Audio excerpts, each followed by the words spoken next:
So I'm now highlighted on the screen. Those of you who are familiar with this will know how this works, but basically whoever is speaking normally will come on screen at that point.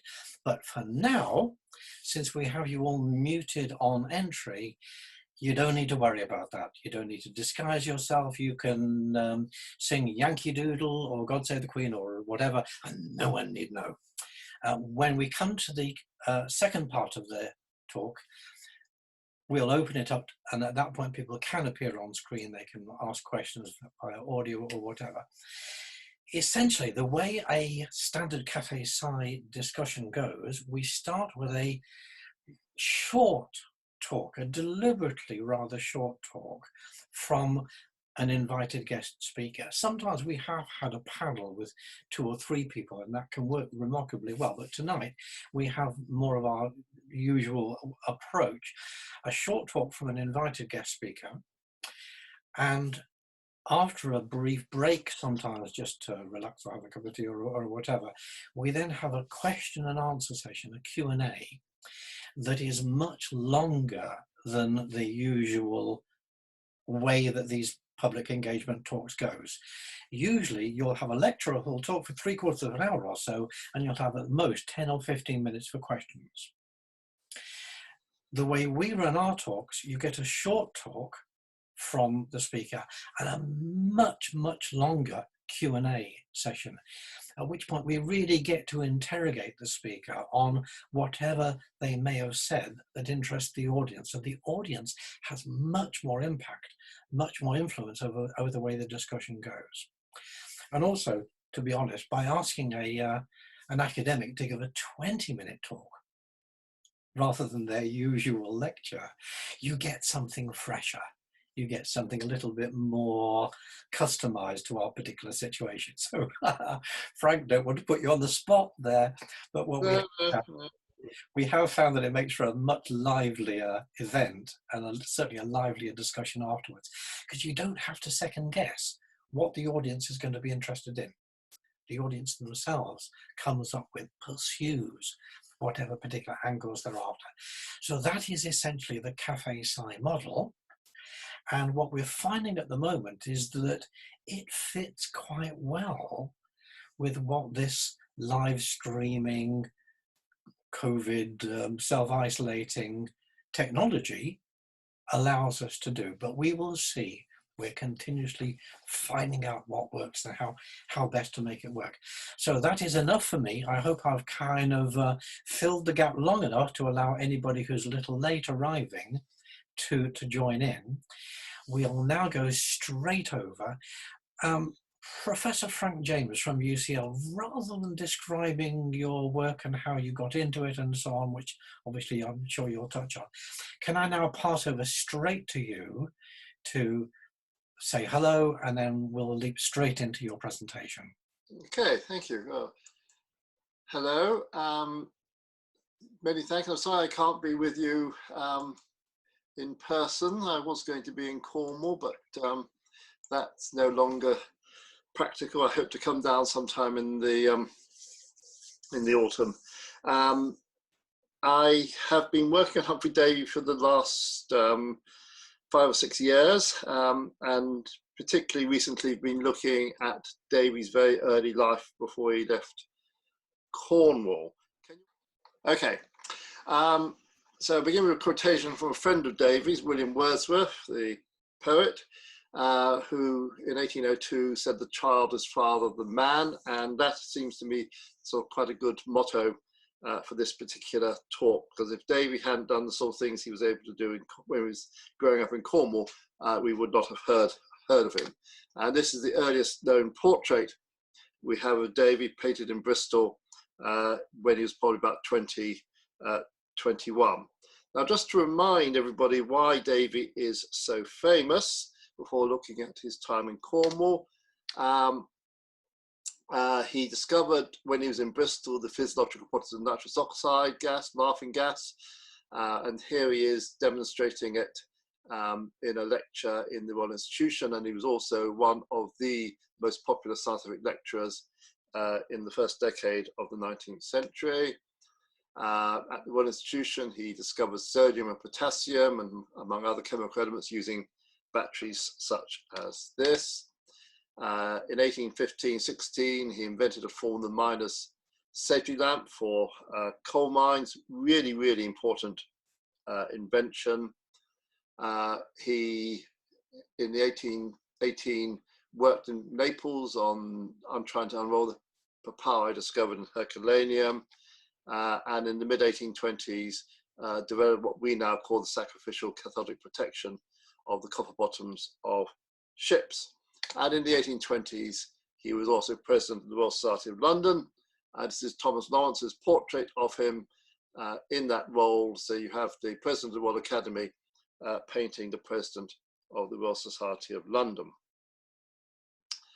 Now, Davy's grandfather was called Edmund. He was an architect and builder, and his most important building, I suppose, in Cornwall is Trelliswick House, overlooking the River Fell. But he didn't spend much time in that part of Cornwall. He moved at some point to Penzance, and these are the sort of places we're talking about over the next sort of 15, 20 minutes or so. Penzance, where Davy was born, Farfell, where the Davy farm was, Ludgvan, the parish church of Farfell, and St. Earth, where Davy Skiddy lived, more anon. This is a very simplified family tree of the Davies. Edmund Davy on the left, the grandfather. His brother Robert Davy farmed as a yeoman farmer an estate in parish of Ludgvan called Farfell, and Edmund Davy's second son, Robert Davy, actually lived with his uncle, also called Robert Davy, which is not helpful at times. And this is actually quite common in the Davy family for people from one part, sons and daughters from one part of the family to live with another part of the family. Robert Davy Sr. Was going to make over his entire estate, a freehold estate, which is worth quite a lot of money, and a copyhold estate worth not so much money, to his nephew, but he died just before he made his will, and the nephew only inherited the copyhold estate. And this is the 79 acres or so that Robert Davy Jr., Humphrey's father, was able to farm as a yeoman farmer, centred on Farfell. And Robert Davy married Grace Millett, and they seem to have spent half their time in Penzance and half their time in Farfell. And it was in Penzance that Humphry Davy was born on the 17th of December, 1778. This is the building which has the sign that you can see on it saying that David was born here. I'm not entirely convinced that it is the original house. I think there's been quite a lot of building work done in Penzance over more than 2 centuries now. But it is quite nice that, well, when I took this photograph at any rate, the building was occupied by the Oxygen Health Club, bearing in mind Davy's interest in oxygen.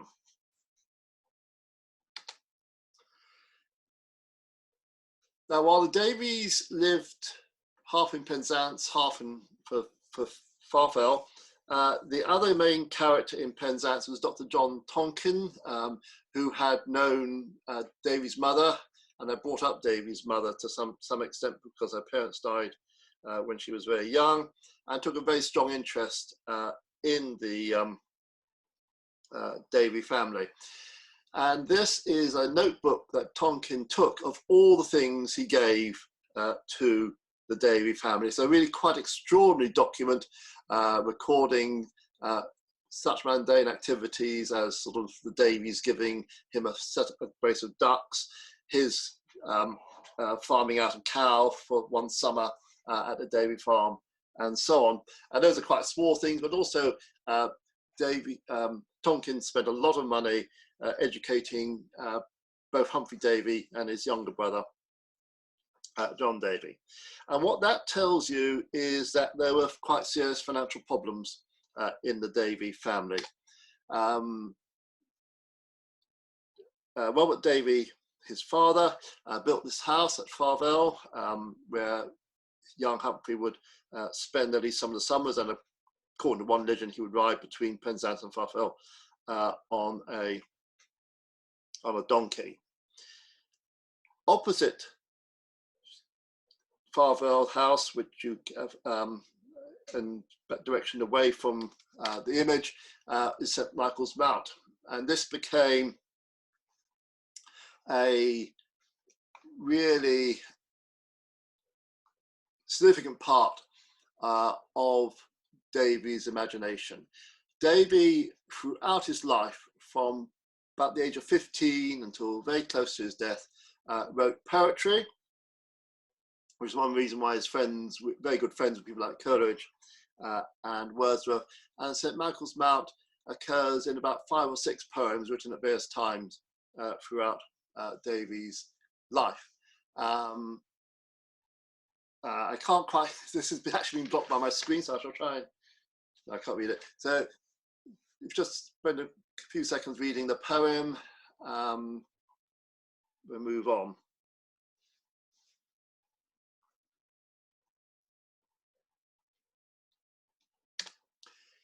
In 1793, Davy, paid for by Tonkin, attended Truro Grammar School, the headmaster of which was Cornelius Cardew, who was a quite extraordinary operator, held several livings in the Church of England as well as being headmaster and mayor of Truro on at least 2 occasions, I think.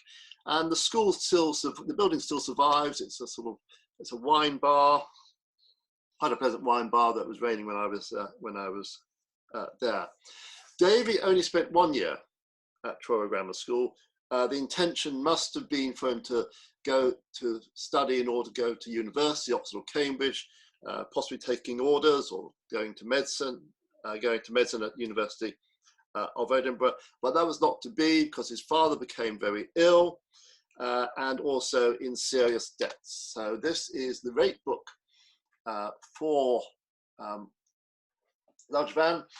And you can see where I've marked with red arrow, Varfel, Robert Davy, not paid. And there are very few years where Robert Davy actually pays the rates on the farm. Now, quite why no action was taken against him, I'm not entirely sure. It's one of the things I'm still investigating.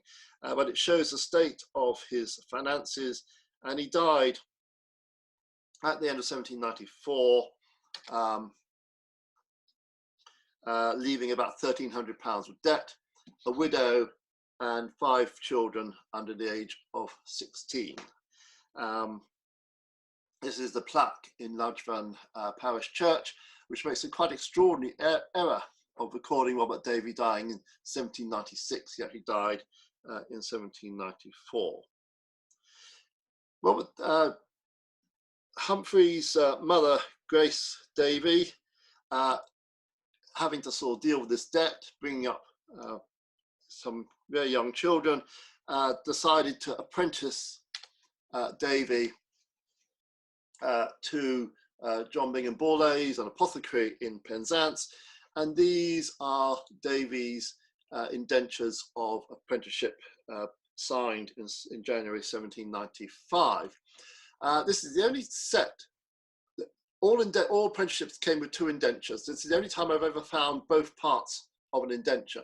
And the reason why they're called an indenture is that the sort of wavy lines along the top where they're cut are cut simultaneously. So each the sheets belong to each other and they are indented. So that's why they're called indentures. One of those sort of useless bits of knowledge what comes across in my line of work. The shop, again, I'm not entirely convinced how original it is. I mean, Davy certainly wouldn't recognise it today, but it's certainly on the site of where Borlase had his apothecary shop.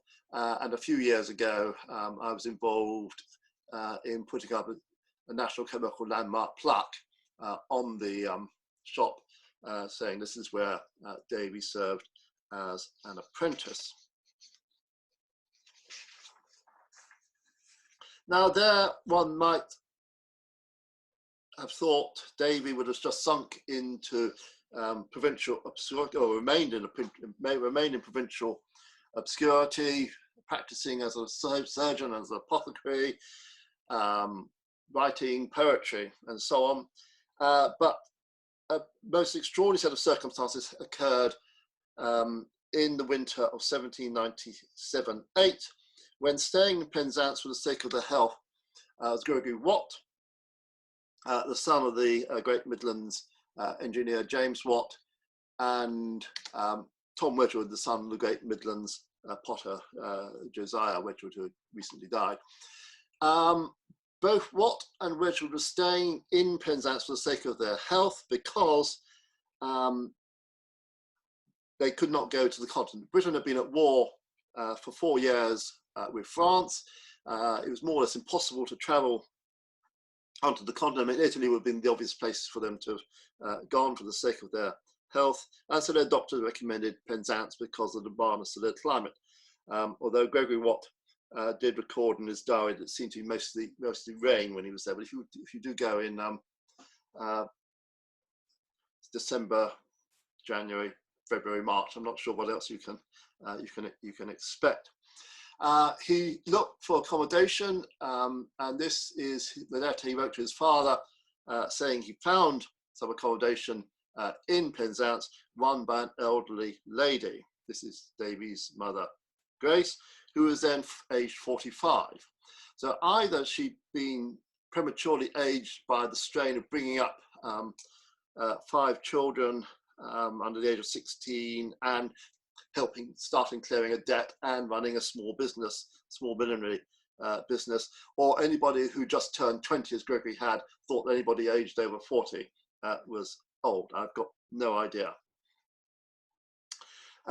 Gregory and Tom Wedgwood became close friends and remained close friends for the remainder of their lives. Because they were ill, they both died within 10 years of this, and Davy was upset, very upset, when both of them died.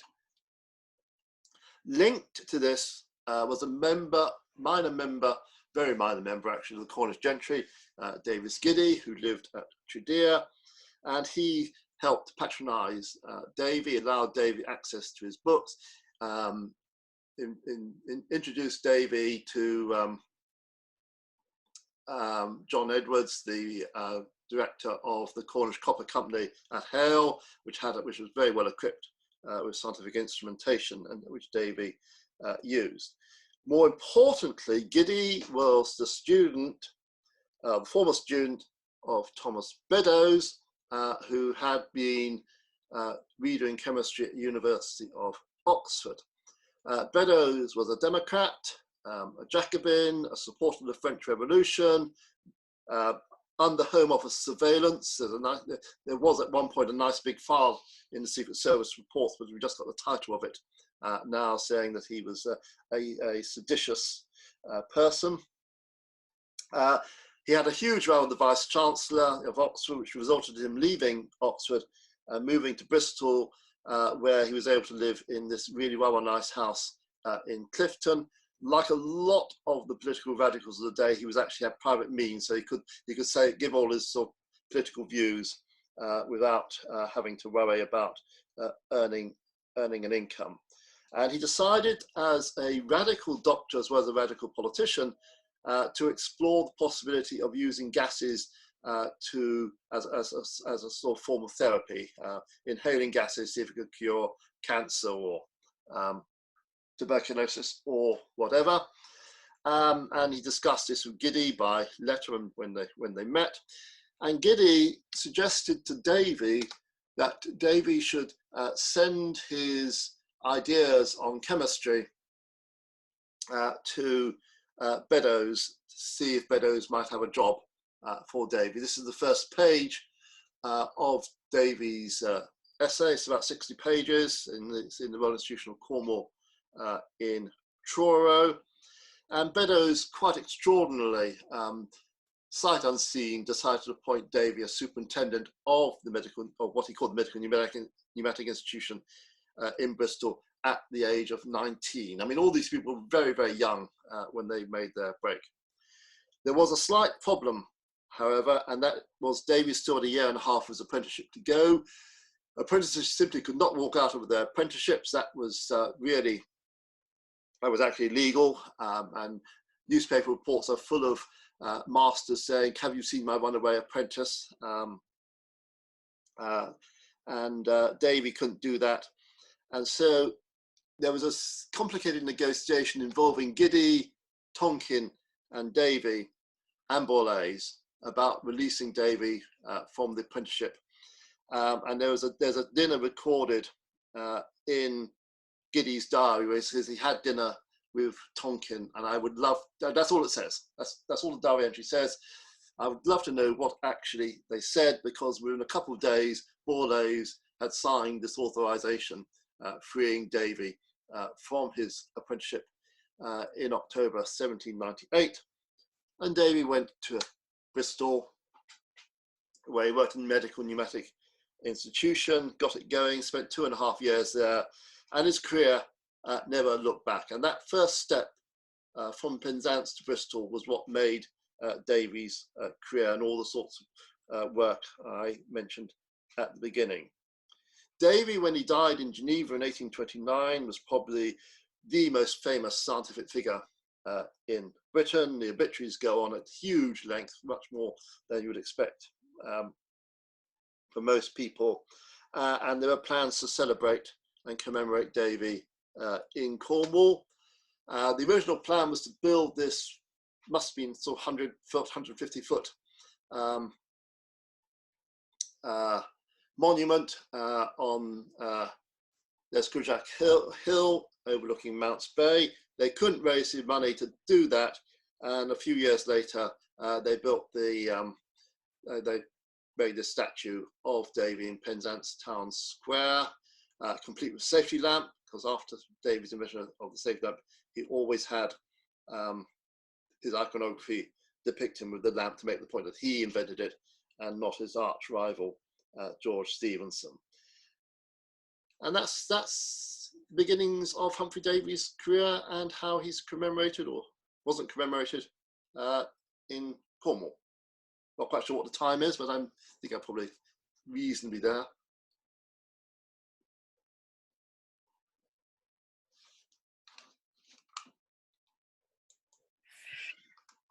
Congratulations, Frank. That's almost precisely 20 minutes. That's quite an achievement in its own right. Okay, let me explain now to the, I'm not sure if audience is the right word here, because we are going to ask people to participate with comments and questions as they go along.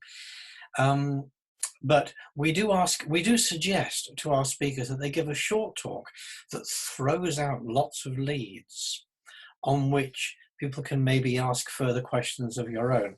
And certainly just from the notes I've made, I got half a dozen or so here.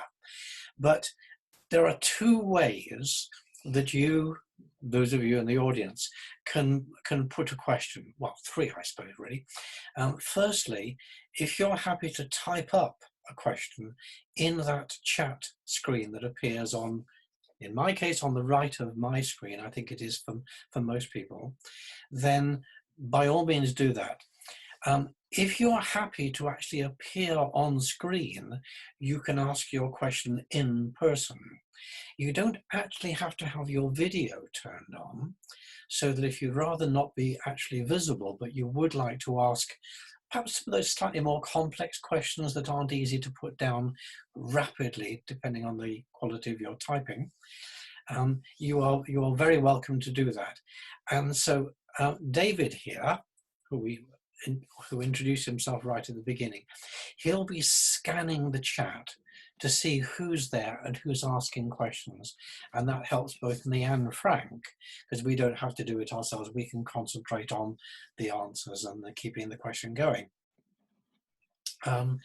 We have one comment at the moment, which I think is quite a nice little prompt from Henry, saying he'd like to know more as his life was just starting to get interesting. And yes, there's quite a gap, isn't there, between the, here's this promising, clearly interesting young man who's seized upon by another range of people who are also pretty young.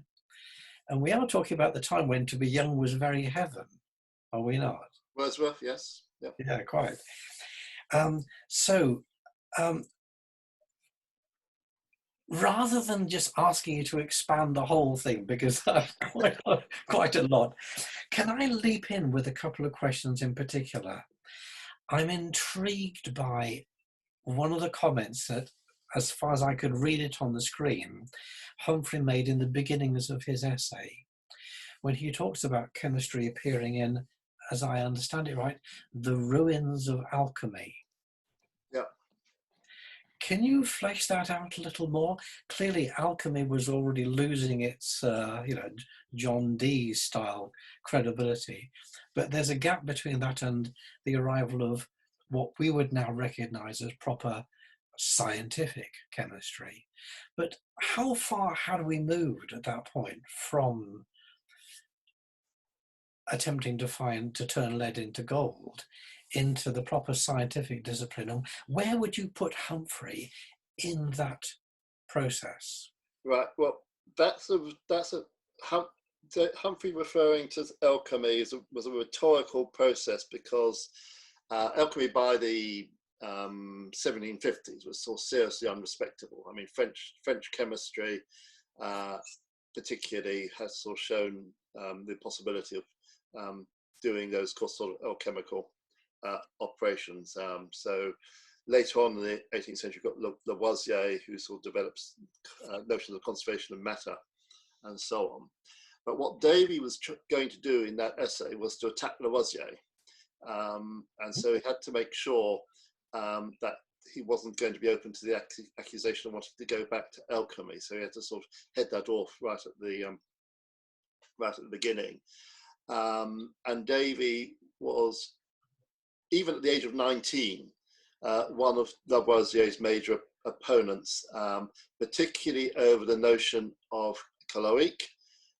What Lavoisier had done was to get rid of phlogiston, but in order to get rid of phlogiston, he had to replace it with something else, and that something else was caloric, heat, basically. And Davy didn't want to get rid of caloric and replace it with light. And he sort of developed this really interesting theory that oxygen isn't actually oxygen. Oxygen is something which is combined with light to form phosoxygen. And those are sort of terms he introduced in that essay. And then in the published version of that essay, which he published the following year, he later came to regret publishing that essay, and he saw there are only about 5 copies left in the world of the original of the off-print, so a few more in the book form. But he carried on his attack on Lavoisier, and so certainly by 1810, he was attacking Lavoisier's notion of acidity, because according to Lavoisier, all acids should have oxygen. And Davy said, well, here you've got chlorine that behaves as an acid, but is an element, which Davy's shown as an element, and therefore is clearly not containing oxygen. And Davy does occasionally flirt with returning to phlogiston, but doesn't in the end realize in the end this is not an entirely sensible thing to do. But that all comes from his opposition to French chemistry, and in part is also a patriotic struggle. I mean, one thing that Davy does do at the Royal Institution, which is really, really interesting, up until the late 1790s, early 1800s, chemistry was associated with Jacobinism, with revolution, with French republicanism. Virtually all the people like Joseph Priestley used chemistry to advance that sort of radical political agenda, and it was simply not respectable in high society. What Davy did, working at the aristocratic Royal Institution, was to turn chemistry into a safe political activity. And so attacking France in that way is a really sensible thing to do. Fascinating. So this is proper English chemistry. Absolutely, yes, yeah. John Bull chemistry. Um, I'm gonna, if anyone else has questions they want to ask, please do use the chat or put up your... May I butt in there, Robin? I've got a David, question go on. actually. So first off, just to remind everyone else again, if you do have questions, just pop them in the chat, as Robin said, or feel free to unmute yourself and just talk away. So what I wanted to know, you did mention it throughout the talk, so Humphry Davy seemed to be very young to break into science and to be a well-known scientist at the time. As well as the others. Is that somehow special for the time, or was that common, or is that restricted to this specific field or discipline? Can you comment on that?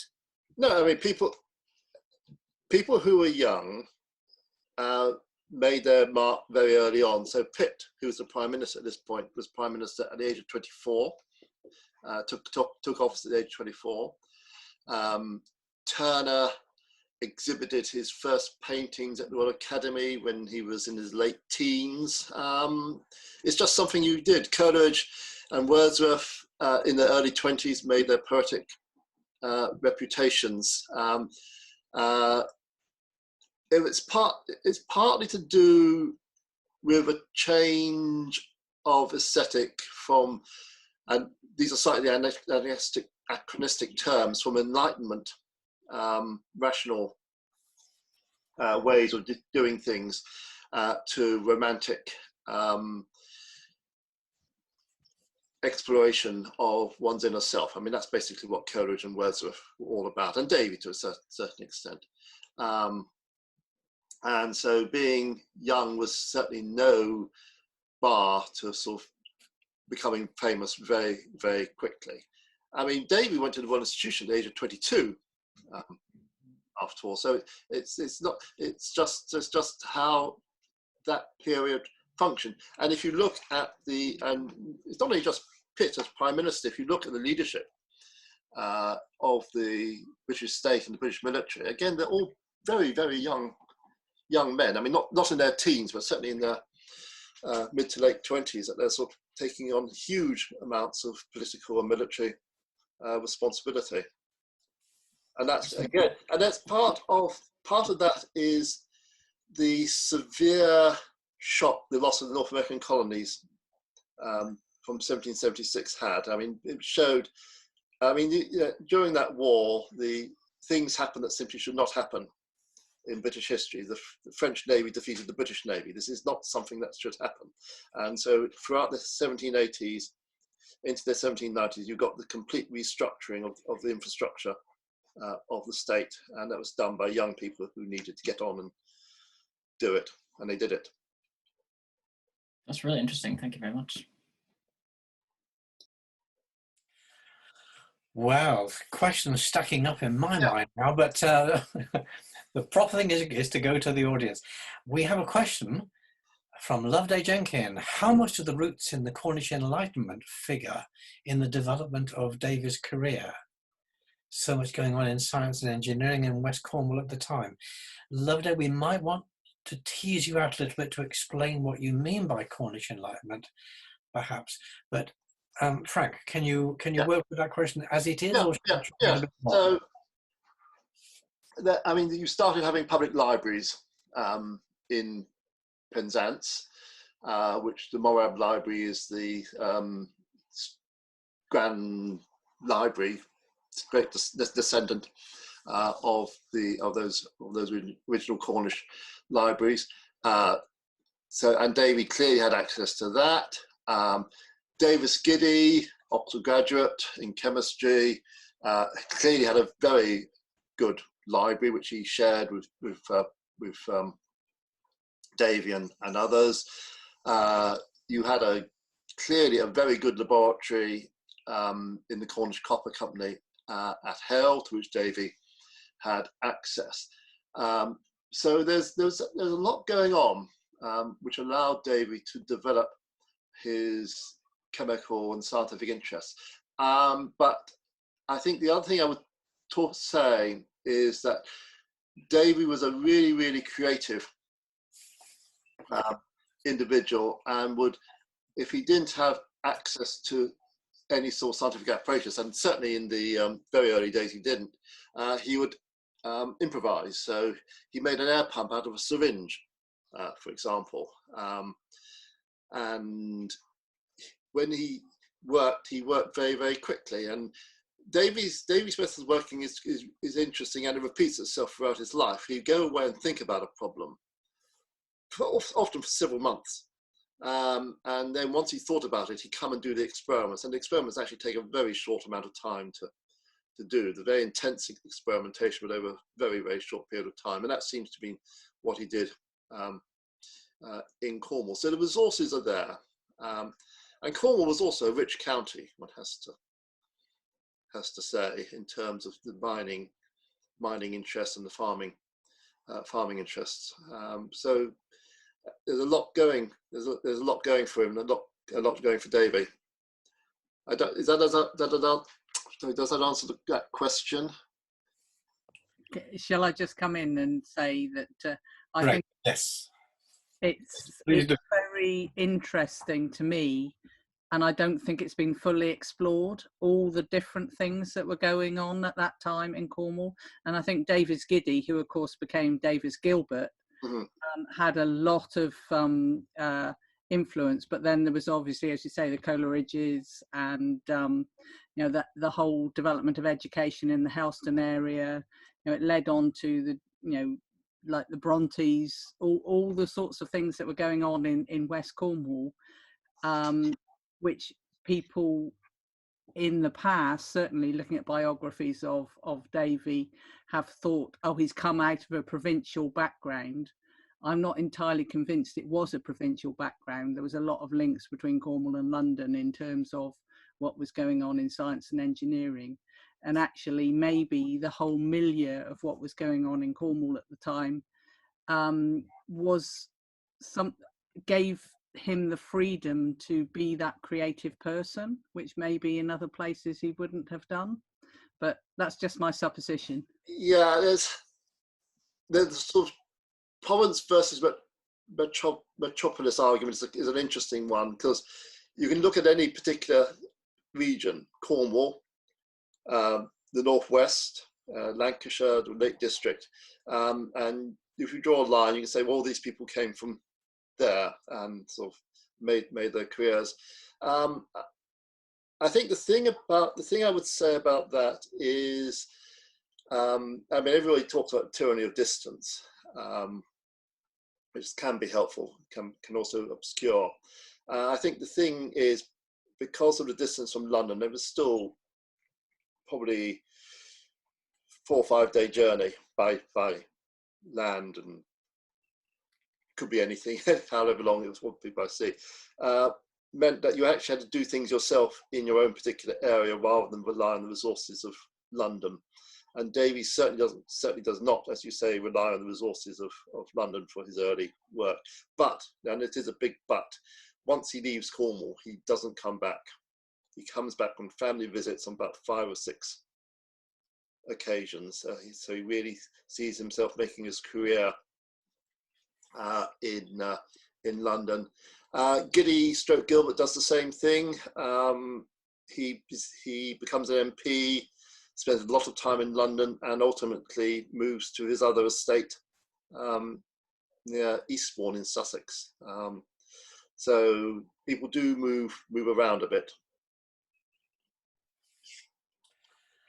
Okay, I have a couple of questions here stacking up that are linked, but I think let's probably see them as 2 separate questions at this stage. How does a famous chemist also become a famous poet? Sophie Walker Sundhouse suggests that in our imaginations, chemistry and poetry are radically different ways of seeing, thinking, exploring the world, should we say. But less so perhaps in his day, or is there something specific around Humphry Davy that brought them together in a particular way? This is one of my meta narratives about why I do what I do. I mean, I do find Davy really interesting, but I'm not just studying Davy because he's really interesting. I'm studying Davy because he does throw a lot of light on these sorts of cultural arguments and cultural divisions. And I've also, as a sort of sideline, I do occasionally work on these cultural arguments in the sort of post-1945 period where they really get going.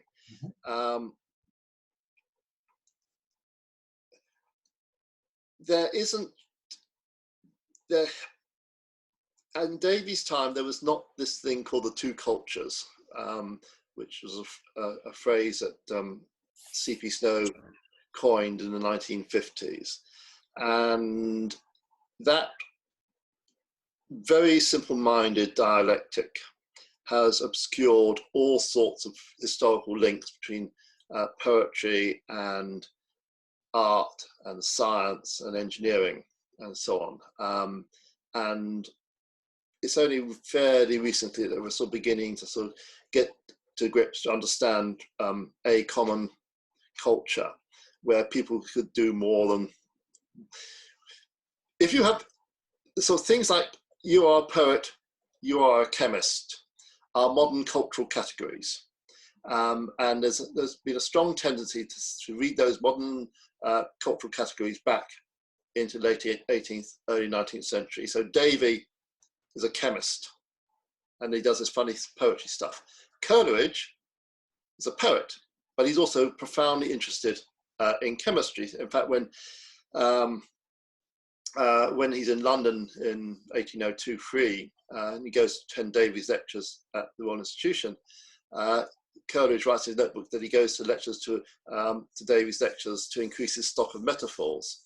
And the correspondence between Coleridge and Davy is full of chemistry on both sides. In fact, interestingly enough, Coleridge at one point decides to try and set up a chemical laboratory in Keswick and get Davy to come and join him and teach him and Wordsworth and Dorothy and Southey chemistry. Now that doesn't happen for all sorts of various reasons, but the idea is still there that you can do this.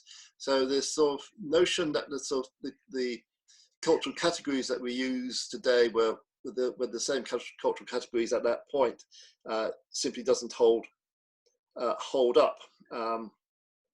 And Davy published his poetry, and Coleridge published his philosophy.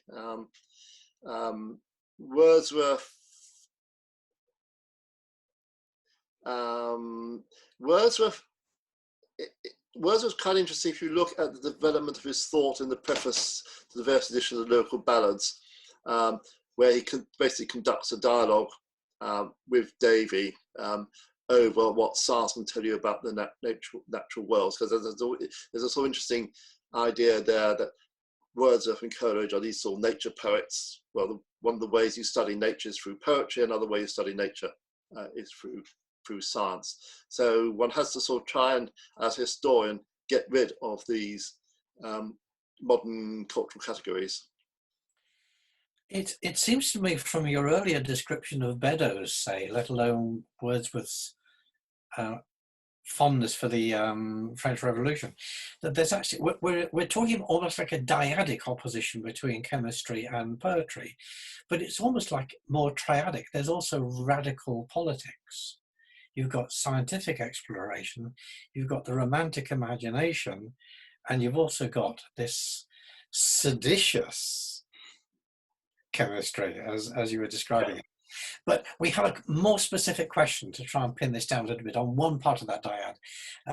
Leslie Hale is asking, can you tell us more about the nitrous oxide experiments, which seem to fuel a period of output from the Romantic poets? Yes, well, certainly Coleridge inhaled a lot, as did Davy and Southey. Davy, starting in sort of April 1799, Davy started working on nitrous oxide and self-experimenting and inhaling huge quantities. And by huge quantities, I mean 10, 11, 13 litres at a time. On one occasion, when he'd inhaled 17 litres, he writes in his notebook in 1-inch letters, Davy and Newton. So clearly a subconscious desire to sort of do for chemistry in the early 19th century what Newton had done for natural philosophy a century or so before. Now, as I understand it, nitrous oxide is also a slightly peculiar substance. It's not psychologically addictive, but it is physically addictive. And Davy clearly became addicted to it. And so when he went back to Cornwall for the first time at the end of 1799, he wasn't able to inhale nitrous oxide for about a month. And as soon as he gets back to Bristol, straight back into the gas bags and inhaling large quantities again. And it became very popular. I mean, this demonstration, as I showed you in this, more or less the first slide, I mean, people in public places would inhale nitrous oxide to look at, to sort of examine the effects. And you have nitrous oxide parties going on in really high class places. And actually one of Davy's friends, Thomas Richard Underwood, takes the gas to Paris at the beginning of the 19th century, and people like Fourcroy and Madame Lavoisier and I can't remember who else, but quite a few very prominent French savants inhale the gas, and Fourcroy gives a lecture to the Academy of Sciences on the effects of the gas. So it becomes really, really popular thing to do. What's really interesting, however, is that nobody realizes anesthetic until the 1850s. And that's to do partially with the fact that everybody reports a different experience. What Southey reports as an experience is different from what Davy reports, different from what Coleridge reports. So there's no consistency. And also because it's impossible now to know how pure the gas was, how much people inhaled, how quickly they inhaled. So it's very hard to work out what was going on, except to say that people did actually report wildly different experiences. So there was no obvious way that it was going to be medically useful. Though Davy does report its pain-killing properties at one point, but only a very brief line in a 500-page book, which is not helpful. And it's again not until the late 1840s that people realise that you can use it as an anaesthetic. That's intriguing, granted that you were saying that Beddoes, as well as being a seditious chemist, was also interested in the use of gas as therapy. Oh yes, yeah. Here is a gas which is, if not a therapy, then at least an adjunct to therapy, but nobody made that connection. No. I mean, Beddoes thought, what Beddoes, above all, Beddoes wanted to find a cure for tuberculosis, which is certainly what Gregory Watt had, possibly what Tom Wedgwood had, though Tom Wedgwood appears to be a dreadful hypochondriac. And certainly a lot of those sorts of people suffer from tuberculosis, and they provided huge amounts of funds to Beddoes to run the Medical Pneumatic Institution. And so that's why Beddoes concentrated on tuberculosis. He wasn't a surgeon. I mean, he was interested in therapy rather than cutting people up. And was there, oh, by the way, I've got so many questions I can ask, but please, if anybody else has questions, do put them into the chat area or stick up your hand and we'll come to you. Where were we? So between seditious chemistry and the idea of therapy, or gas as therapy, how much was that simply an interest of Beddoes's, or was that again more generally around that these new things that we were discovering might have all kinds of therapeutic value?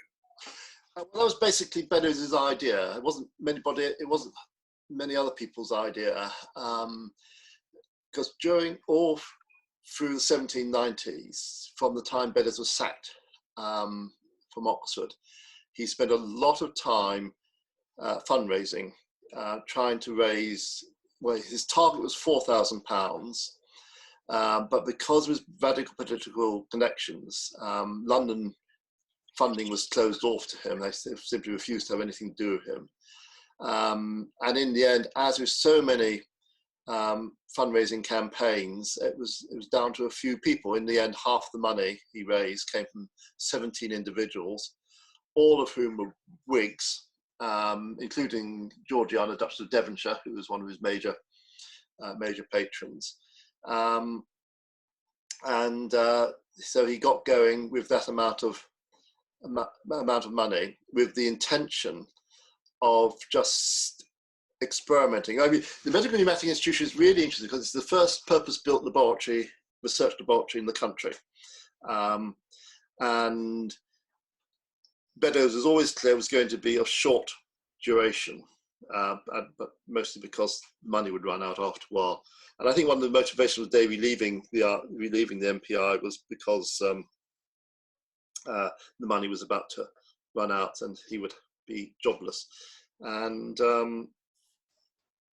Beddoes simply did not have the establishment support, and certainly not in the medical establishment support, to try out this new therapy. And he's really the only person who makes a sustained effort to use gases. I mean, the other person who does it is James Watt, Gregory's father. And he's interested in this because his daughter, Gregory's sister, died at the age of 15 from tuberculosis, and he was desperate for a cure. And when you're in that sort of situation, anything that sort of is novel and might have promise, you go for. And Beddoes invested huge amounts of energy and time and resource. In fact, the machine that Davy used when he was in Bristol to administer the gas was actually made by Watt and sold around the place.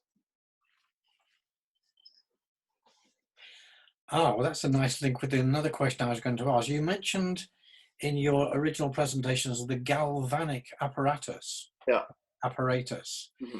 which, as I understand it, Davy used it rather than particularly developing it as an instrument. Is that correct? That he was simply seeing what you could do with this thing?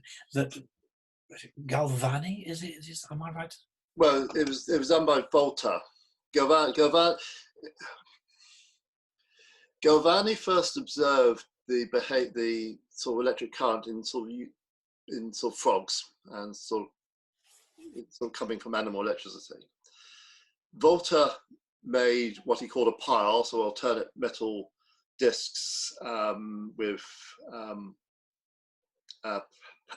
blotting paper, acidified blotting paper in between to sort of create an electric current. Davy heard about that device when he was in Bristol. It's actually Davy who uses the term battery to describe it for the first time. That's recorded in Davis Giddy's diary. And it's actually Davy who uses the word battery for the first time in print. That's picking up on electrostatic jars, which were called batteries before, but Davy's transferring the word from electrostatics to voltaic electricity. The major step in developing a battery from Volta's pile, because Volta's piles are quite tall. I mean, you can see but after about 50 centimeters, they look as though they're going to fall over. So they're sort of not easy to use. But William Cruikshank, who worked at the Royal Military Academy in Woolwich, simply turned it on its side and made his galvanic troughs. And that's what Davy used. Was once you've got those troughs, there's no theoretical limit to the amount of electricity you can get if you just put them in series or in parallel according to taste. And Davy just used that technology to, for example, pass large amounts of current through soda or potash to get sodium and potassium, and that's how he was able to electrochemically discover those chemical elements. No, Davy doesn't really innovate the battery, but he just takes full advantage of the batteries that had been made. When he and Beddoes start work with batteries in Bristol, the only way of detecting electric current at that point was by passing it through a frog. And so Beddoes ordered several hundred frogs to be delivered to Bristol, and a government agent provocateur, because I mean it's quite clear that Beddoes was under state surveillance. A government agent provocateur put it around that the reason why Beddoes and Davy needed these frogs was to feed an invading French army. You know, xenophobia in one go. I mean, it's just quite extraordinary. All these interweaving themes here again of romantic imagination, scientific curiosity, and politics. But I'll come back to that in a second.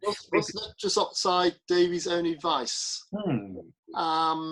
Well, he may or may not have had an affair with Beddoes' wife, which is open to debate. And he was certainly very, very self-centered.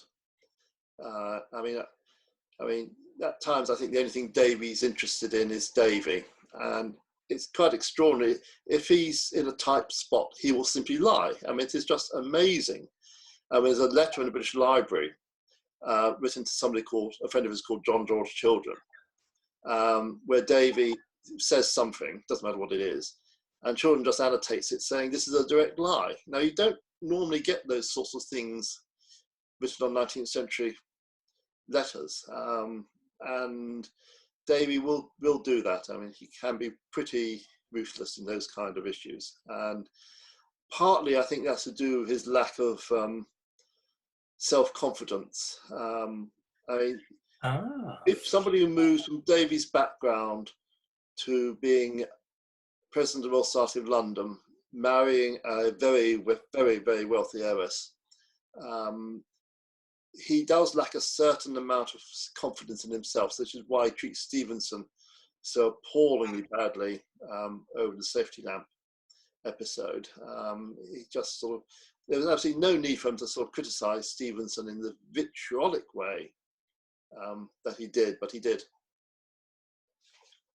Okay. That's an interesting little lead there about relationship with Stevenson, which maybe somebody else would like to try and tease out of it. But we have another question from Loveday Jenkin again. Now, some say, says Loveday, that Davy's greatest discovery, I thought it was actually Davy himself, an unusual moment of modesty perhaps, who said that his greatest discovery was Faraday. No, if Davy thought that's what people would be saying about him, he would not be happy at all. The relationship between Davy and Faraday is really, really difficult. Faraday applied to Davy. Well, Faraday served 7 years of bookbinder's apprenticeship, which finished in 1812. He then decided he didn't want to be a bookbinder, but wanted to be a chemist. And he wrote to Davy. He attended Davy's lectures, wrote Davy's lectures up in a notebook, sent them to Davy asking for a job in science. Davy interviewed him and said, stick bookbinding basically. But if anything came up, he would remember him. And 6 months later, the chemical assistant, the laboratory assistant at the Royal Institution had a fight in the lecture theatre and was sacked. Davy was asked to find a replacement. Davy remembered Faraday, called Faraday for a second interview, and appointed him laboratory assistant for 6 months. Davy then got a passport from the Emperor Napoleon to go and visit Paris and pass through France into Italy. And he took Lady Davy, Lady Davy's maid, and Faraday as his assistant, amanuensis, and reluctant valet. And that caused enormous problems because Lady Davy, being incredibly wealthy, coming from a very prominent Scottish Whig family, related to Walter Scott and so on, tried to treat Faraday as a servant, which as Davy's assistant he undoubtedly wasn't, but as Davy's valet he was, and there was to get this enormous tension for 18 months between Lady Davy and Faraday. There's one marvellous episode in that Faraday describes where they're crossing the Gulf of Genoa in a boat. A storm blew up and Lady Davy had to have her head over the side for the voyage, and Faraday comments what a pleasant change it was from a normal bullying, chattering. He doesn't actually use that phrase, that's what it actually means. So it's really poor relationship. Now the point about the valet is that was imposed on Faraday right at the last minute, and it's because Davy said that his own valet, who was a French emigre, had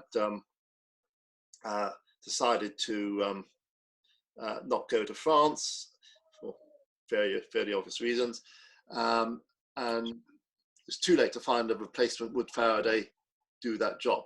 Well, unfortunately, in the Admiralty archives, there's the order from the Admiralty to convey Lady Davy, Humphry Davy, and 2 servants to France. So Davy always knew that the party could only be 4 people, and he kept that from Faraday. And then in the early 1820s, when Davy became resident of the Royal Society of London, Faraday had started making his reputation, discovering the principle behind the electric motor, liquefying chlorine, the first gas to be liquefied, and so on. And Davy tried to claim credit for, or at least some of the credit for those discoveries from Faraday. Faraday stood firm. So Davy opposed Faraday's election to a fellowship of the Royal Society of London. That caused a huge row. I mean, Davy walked around the courtyard of Somerset House with a fellow explaining in a loud voice why Faraday shouldn't be elected. So it's a really difficult relationship. So to cut a long story short, I think the last thing Davy would want to be remembered for was discovering Faraday. He would not have enjoyed that one tiny bit. It's Davy would have wanted to remember for inventing the miner's lamp, which is why it always appears in the iconography after 1815. My. Thank heaven you never get such kind of personal disputes in science nowadays. Yeah. Yeah, yes, quite. One thought occurs to me. Chemistry from Beddoes' time is not only radical but French. Mm-hmm. It is a dangerous area to go into, but by attacking Lavoisier, you were suggesting, Davy was somehow distancing himself from France and the French Revolution, even though he had a pass from Napoleon, you were saying. Do we have any suggestions, any insights on Davy's own politics? He goes to Bristol, which at the time was very much a Whig city. Edmund Burke, one of the great founders of the I suppose the Whiggish version of conservatism. Yes. Do we have any indications whether he himself was interested, let alone enamored, in the politics of some of his colleagues? Wedgwood, after all, certainly was. Mm-hmm. And did he, in that case, strategically shift away from politics, or did he, like Wedgwood, just find himself more and more moving to the right anyway? Do we have any indication about these issues? We've got some. Davy's notebooks, both in Penzance but also in Bristol, suggest that he's a materialist, atheist. Coleridge was certainly Unitarian at that point when he first started meeting meeting Davy. By the time Davy gets to the Royal Institution in 1801 and starts giving lectures, he still has that sort of radical view. He is part of the Godwin Circle. The first 2 years he's in London, and that's a very, very radical circle. By 1803, he's left the Godwin Circle, and he starts using words like supreme being or the creator. Never used the word God, that I've caught him doing so, but he certainly shifted to a much more conservative position, as you would do, because the last thing that the aristocrats of the RI want to hear is sort of revolution being preached at them. And Davy is very, very sensitive to what his audience wants to hear. And so he's shifted to the right. Now, whether that's a strategic shift or whether that's a shift that's similar to what Coleridge and Wordsworth went through, which was a genuine dislike of the way the revolution had gone, first with the terror and then with the military dictatorship of Napoleon, is very hard to say. I mean, Davy doesn't really comment on those sorts of issues. And Davy, when he's in Paris, by the way, in 1813, is very careful to distance himself from the Napoleonic regime. He doesn't attend any of the levees of the emperor, though he and Lady Davy do go and meet the ex-empress Josephine at Malmaison, which is absolutely hilarious meeting. And he walks out of anti-French plays. His French colleagues don't toast the emperor in Davy's presence. There's a sort of sensitivity there. So it's 20 years. Look, it's 20 years, more than 20 years from the beginning of the war to the end of the war, and people's positions just shift radically over that time. Even without the pressure of war, people's positions will evolve, and I think Davy's certainly evolved. But I suspect there are also strategic considerations for the future of his career there. Beddoes is much more interesting in that regard, that Beddoes stays loyal to the revolution, not to the terror, but to the original democratic revolution, the original democratic constitution of 1792, which he sees very much as very similar to the British Revolution of the late 17th century. But he dies in 1808, so we don't actually know what happened afterwards.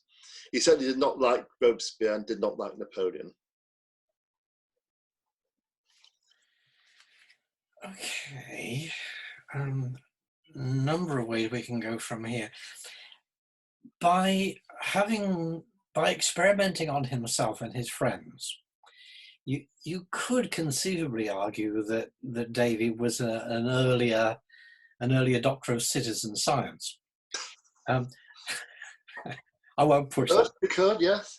But certainly in terms of public engagement with science, the Royal Society's lectures that Davy, as I understand it, first really promoted, that is quite a huge attempt to inform the public at large, whether you see that as having any kind of implicit politics in it, or whether it's simply a matter of an audience that would big up his ego, I suppose. No, I mean, it's not public at large. It's a very, very elite section of the public. It's the aristocrats, the landowners, upper middle class. I mean, during Davy's time, to join the Royal Institution, you had to subscribe 50 guineas. Multiply that by at least 100 to give you an idea of its modern value. And half the founders of the RI in 1799 had hereditary titles. By 1810, a quarter of the then proprietors had hereditary titles. So you're talking to the highest possible stratum of society. Huge numbers, more than half the members of the RI in Davy's audience at any rate were women.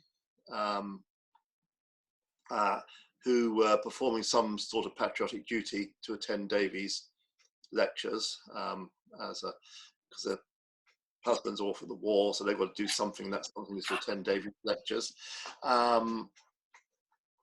So it's a very narrow part of the public, and the notion of promoting science to a much broader public, the sort of the middling sort of people, doesn't really begin until the 1830s in a big way, when you get the British Association being founded, and that is really for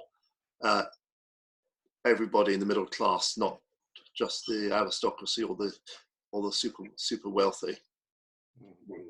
So it's more in the nature of a sort of fashionable soiree. Oh, fashion! Yeah, absolutely fashionable.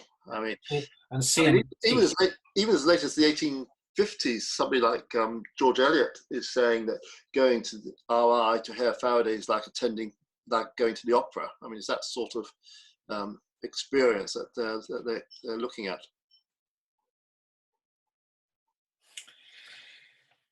Well, okay, let's see. Do we have any other questions coming up? Because I've got one rather intriguing observation.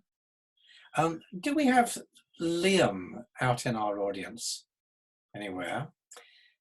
The reason I ask is because I had an email a few days or so ago telling me that Humphry Davy had invented a device, a tube, for straightening cucumbers. Now, and this is, I should say, something like 200 years before Boris Johnson invented it as a European Union thing. It's kind of nice to think that a Cornishman. I have heard that. It's something I've not tracked down yet, I have to say. Okay. Liam had actually sent me a photograph or a picture of it, but I presume from the fact that he's not appearing now that we don't have it. I just find that, he was interested in a lot of different things. Yeah. I mean, I don't know about, as I say, cucumbers are one of the things I need to look at, but he was also professor of chemistry at the Board of Agriculture, and sort of gave 6 lectures a year there, and published those lectures on his treatise on agricultural chemistry in 1813, something like that. And that was a very popular book. I mean, that went through 4 editions in English during his lifetime, and 2 later editions. Went for about 3 or 4 editions in America, and was translated into Italian, German, and French. So really influential book, looking at how you could use scientific knowledge to improve agriculture. Not that it did, so far as I can make out, I have to say. It's one of those sorts of efforts everybody comes up with from time to time, and it's not really until Liebig in the mid-19th century that sort of scientific knowledge actually does have a noticeable effect on agricultural production. So it sold well, but it wasn't necessarily adding anything, or? Yeah. Well, there's a copy in the Earl of Ergeton's library National Trust property in Manchester, which is uncut. That sort of tells you a lot about what they thought about it. Nice to have it on your shelf, but we're not going to read it. A fashionable accoutrement, perhaps. Absolutely, yeah. And of course, a lot of the farmers would have been landed gentry. They would have been the same class, the same. Yeah. I mean, the overlap of membership between the RI and the Board of Agriculture is actually quite significant. And also, they were 5 minutes apart. I mean, the institution was Old Mile Street, the Board of Agriculture is in Sackville Street. They would just easily trot between the two. Talking of a rather sort of polymath view of being interested in everything, and of course chemistry is involved in absolutely everything. You mentioned right at the start Herculaneum. Yeah. Remind us what that was about. He was invited to explore some ruins. He was commanded by the Prince Regent, no less, to do so. So with the Herculaneum, which is another city destroyed by the same volcano that destroyed Pompeii, they found a library in Herculaneum full of papyri. And they thought, right, we're going to still find all our lost classical texts, the lost works of Euripides, the lost works of Aristotle, and so on and so forth. If only we can open these papyri and read them. And various mechanical methods were tried from the 1750s onwards without much success. With some success, but not much success. And then after the end of the war in 1815, Ferdinand IV of the Two Sicilies gave the Prince Regent a dozen papyri as a token of thanks. And as an aside, the Prince Regent gave Ferdinand IV of the Two Sicilies 5 kangaroos in exchange. A sort of nice piece of courtly exchange. Kangaroos? Kangaroos, yes. He happened to have... Oh yes, all the kangaroos were in the Royal Menagerie, which is roughly where Trafalgar Square is now, where the National Gallery is. All these kangaroos are kept. I mean, because basically, when the convict convoys went out to Australia for ballast, they came back with kangaroos, and the kangaroos bred. Good Lord. Now I've tracked these blasted kangaroos as far as Malta. I know they got to Malta, but I haven't yet sort of found details of the ship taking them from Malta to Naples, because the idea of kangaroos hopping around base of Vesuvius does appeal, actually, I have to say.